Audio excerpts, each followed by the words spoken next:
Okay, this one has to do with the speed of light, both in the vacuum of space and also going through different prisms. Okay, so we kind of went over this in the lab where we were looking at the angle, the bend, the refraction, all that stuff. Now let's put some mathematics to it. Okay. All right, let's look at our equations we got here. These should all be kind of old, right? V is d over t, we know that, and we're making up a phony time here. Now we're actually going to be looking at the real speed of light. Okay, this was the wavelength equation. Use velocity over frequency, and this is a very, very, very special given that you have to know. Just like how we know gravity, gravity acceleration, acceleration due to gravity is 9.8 meters per second squared. You need to know that for all forms of electromagnetic spectrum, all the different radiation on the EM spectrum, they all travel at this constant velocity of 3 times 10 to the 8th meters per second. That's very, very, very fast. Okay? All right, so let's go ahead and so remember, they're talking about the song that you have to memorize, but you're going to have to sing for a quiz pretty soon. Make sure that you know that all the forms of EM spectrum are going to go the same speed. Okay? How long does it take for light? Light is a form of EM spectrum, so guess what? You already have to write this down.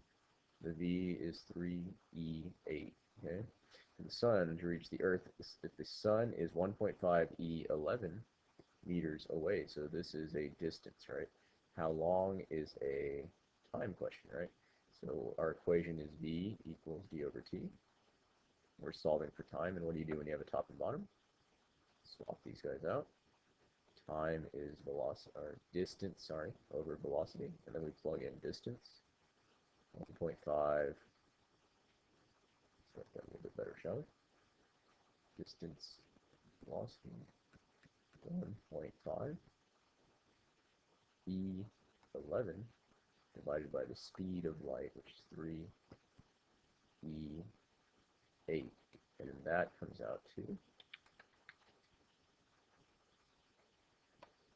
500 seconds, which if you divide it by 60 comes out to a little over 8 minutes. Okay, so it takes about 8 minutes for light to get from the Earth to the Sun, and vice versa.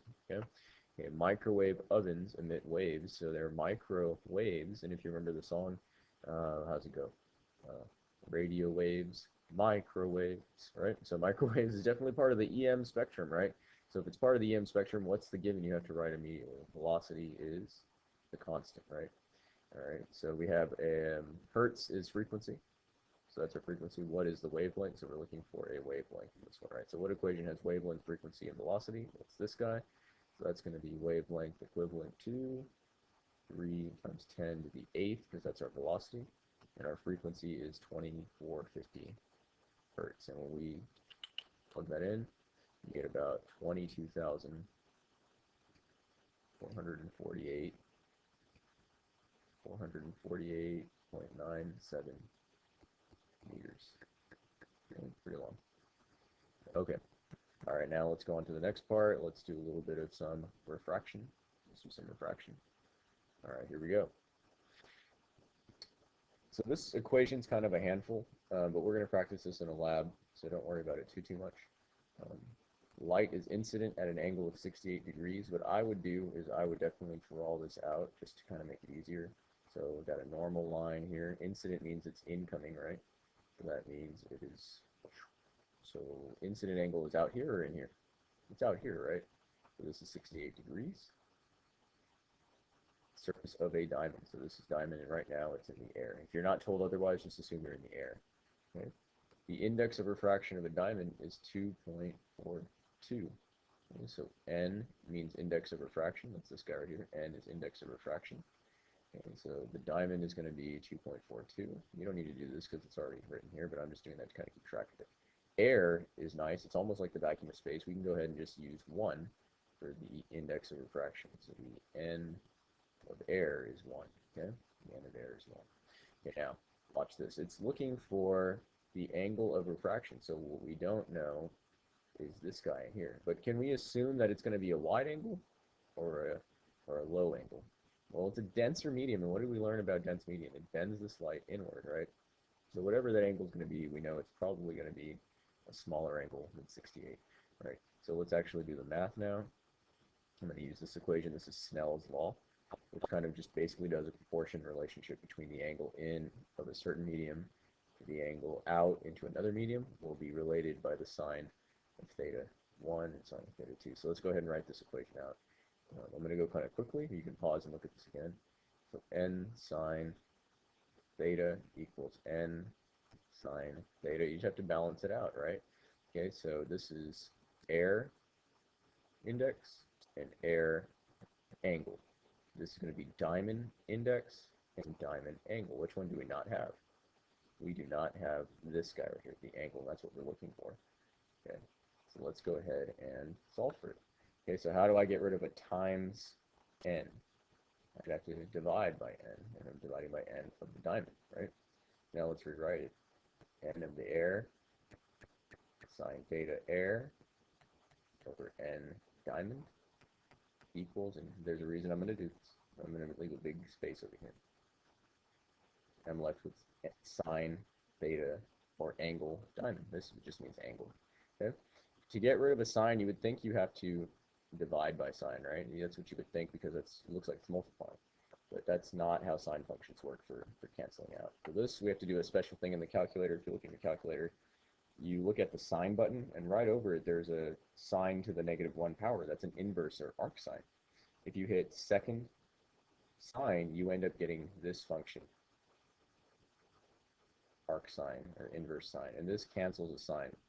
Okay, so when you do all this stuff over here, I would do this first, and then just find the inverse sine of it. Okay, and we'll practice this together. I'll make sure everybody knows how to punch this in the calculator. Okay, so let's see. How are we going to actually write this in the calculator, or write this on our paper?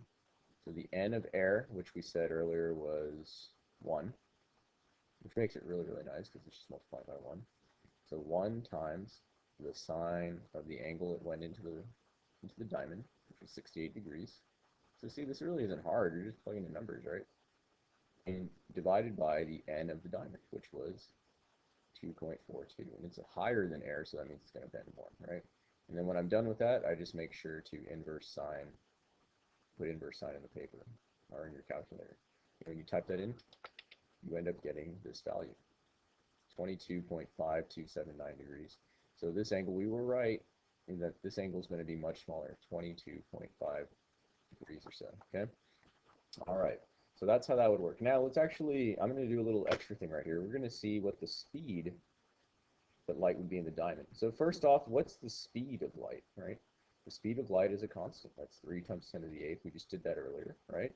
And we're going to divide it by the velocity, but this is what we're looking for, right? We don't know what that is. I want to know what that was, right? So what can I use? I can use the index of refraction to figure out the velocity. So if I have a top and a bottom here, how do I solve for V? Just like everything else, we switch these guys out. Velocity is the constant speed of light divided by the index of refraction of the medium it's in. In this case, it's a diamond. Okay, so the speed of light is 3 times 10 to the 8th. You divide it by the n, which is 2.42. And let's see what we would get. So 3e8 divided by 2.42. It's not going to do an incredible amount, right? It's going to, it's still going to be a really huge number. I get 123,966,942 meters per second. And of course, there's a little bit of change there, but at that point, we don't really care. Now, if I wanted to see like what percentage the speed of light this is, I would just divide this value. You don't have to do this, but I just kind of want to give you some perspective. This is the answer. It's how fast it's going. It's a considerably high speed, but look at how much it took off the speed of light. The speed of light is 300 million meters per second. Okay, so what would happen if I divided by that, right? Let's see what proportion the speed of light this would be. You get about 41% the speed of light. About 41% the speed of light, which is pretty crazy, right? Okay, so that's all you need for the math for speed of light moving through a prism, moving through different objects, and also based on the index of refraction. Okay, so this is everything you need to be able to solve mathematical problems in this chapter.